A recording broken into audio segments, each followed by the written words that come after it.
Having Kyrie Irving on your team is a true definition of a blessing and a curse. He can do all of these moves that bring out the oohs and ahs from the crowd, and when he hits the shot, the whole arena explodes. Irving can even go for 50 when he's rolling, as we all witnessed. It's truly a blessing of having the ultimate bailout card in your deck for any type of situation. But then, the flip side of it are moments like this. Taking the ball up the court, he decides he'll go 1-on-5. Of course, he gets closed down on the drive, so decides to back up. At this moment, you have a big man going full speed towards the basket and two shooters wide open at the 3-point line. Irving instead opts for a double pump fadeaway with a hand in his face, and when that doesn't go in, it leaves the teammates feeling some type of way, you know? So before you kill me in the comments for hating on a 50-point night, I'm not, so hear me out and notice the familiar pattern that we saw last year in Boston. Let me show it to you. What up everybody, my name is Stefan and this is Heat Check. Let's get into it. As strange as this sounds, my issue is not the typical forced up shot,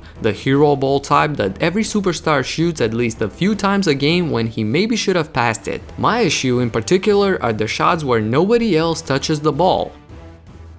Right here you have a good defensive possession ending in a steal, so as the offense is getting ready to set, Kyrie runs into frame, gets the ball and raises up from way downtown and actually makes it. Crowd goes crazy, what a shot by Irving. But in a similar situation when it doesn't go in, like here for example, as a teammate you kind of feel like you're doing the hard work just so that your star player can fire away whenever he wants. And as you can see, there have been quite a few of these end-to-end possessions where only Irving has the ball and shoots it. He made some and missed some, ending the game with 51% from the field. So how could I argue against that? Hear me out. Last year in Boston he ended the season with nearly 49% from the field, almost equally as impressive percentage that he sustained for the entire year. That's a great stat, and he got voted as second team All-NBA, so he had a monster season, a monster individual season that is, individual. On the other hand, as a team we saw the Celtics have one of the most hectic, stormy, wild seasons in a long time, and the reason for most of it was of course Kyrie Irving. I always remember this great quote from Charles Barkley that directly impacts Kyrie. I'm paraphrasing here, but Chuck basically said, "I knew I can always get my shot anytime I want, but my job was to always find ways to get the others involved, provide and open up opportunities for my teammates and make the entire team better." There's also another great one by Greg Popovich talking about Kawhi during his time in San Antonio. He said something along the lines of, "Kawhi became a great player when he understood that when I call a play for him, it's not always for him to score." And if you think about it, this makes perfect sense. Irving, it seems, is still struggling to understand that, so whenever he sees daylight, he lets it fly. I'm not saying that he should turn to Jason Kidd, but just get everyone some touches, let them feel the basketball, get them excited about playing defense, which everyone is after they score a basket. You talked about being a leader last year, that's what a great leader is. 50 points on 51% is a great scorer. A leader is much more than that. It's just the first game, so everyone seems supportive even when he missed that last shot. But how long is this patience going to last before guys like LeVert or Dinwiddie decide that they would also like to shoot more? Similar to Tatum, Brown and Rozier for example last year on the Celtics. Let's see how this is gonna develop. That's it for now. If you like this video, subscribe and hit the notification bell so that you don't miss my future in-depth analysis.